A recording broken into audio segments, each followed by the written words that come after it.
یہ خیال دل میں مت لائیے کہ قرآن کو سمجھنا بہت مشکل ہے. نہیں، میرا اور آپ کا جو رب ہے نا اللہ رب العالمین، اس کی گارنٹی ہے وَلَقَدْ يَسَّرْنَا الْقُرْآنَ لِلذِّكْرِ فَهَلْ مِن مُدَّكِرٍ.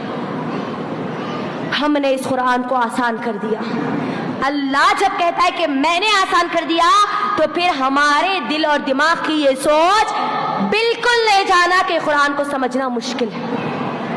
اللہ کہتا ہے قرآن کو ہم نے سمجھنے والے لوگوں کے لیے آسان کر دیا، نصیحت حاصل کرنے والے لوگوں کے لیے آسان کر دیا. تو قرآن کو ترجمہ اور تفسیر کے ساتھ انشاءاللہ پڑھنے کی کوشش کریں گے، اور قرآن کو تجوید کے ساتھ پڑھنے کی کوشش کریں گے. یاد رکھنا، بغیر تجوید کے قرآن پڑھنا گویا قرآن کی تلاوت میں سے اس کی روح کو نکال دینا ہے. یاد رکھنا، بغیر تجوید کے قرآن پڑھنے سے معنی کچھ کے کچھ ہو جاتے ہیں.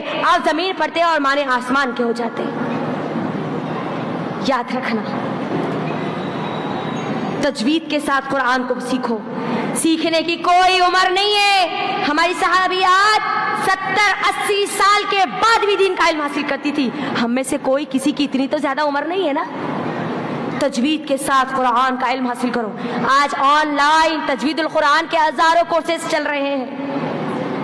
اگر آپ کرنا چاہتی ہیں ہم سے رابطہ کیجیے، ہم آپ کو وہاں تک پہنچائیں گے. لیکن تجوید سے علم حاصل کرو، قرآن کو تجوید کے ساتھ پڑھو، اس کے مخارج کے ساتھ، اس کے صفات کے ساتھ قرآن کو پڑھو.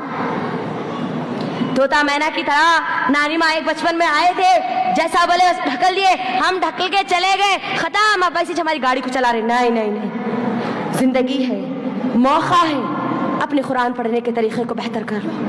کریں گے نا انشاءاللہ.